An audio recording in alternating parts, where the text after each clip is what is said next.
सर्वांना नमस्कार. मी हरिदास मधवराव गौतम बुट्टीबोरी येथून माझी एक हास्य विनोदी कविता सादर करीत आहे. कवितेचे शीर्षक आहे पायटीचं सपन.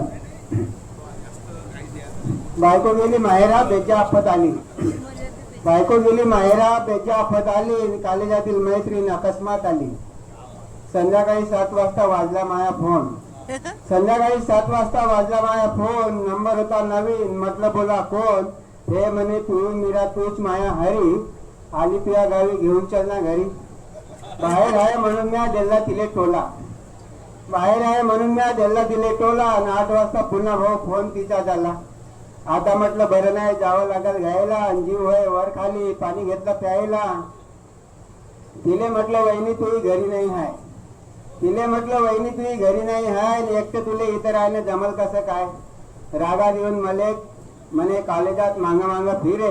आणि रात मोक्या हवानी कसा मायावर गुरगुरे. आज नातं बदलून म्हणत मले ताई. आज नातं बदलून म्हणत मले ताई. खरं म्हणते पुरुषाची जातच लबाड बाई.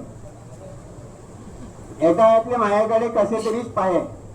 एकायतले मायाकडे कसे तरीच पाहे. आणि एक गोळी विचारे पाहुणे गेले का हाय.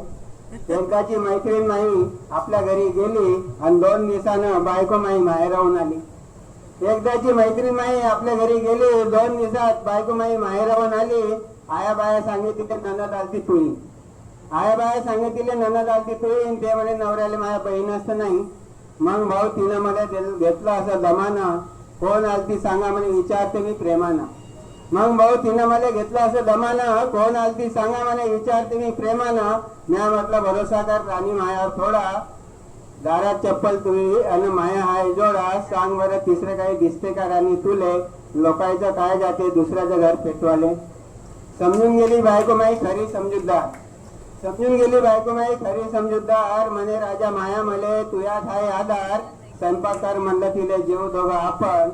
स्वयंपाककार म्हणलं तिले जेव दोघं आपण. असं होतं भाऊ माय पायटीचं सपन. असं होतं भाऊ माय.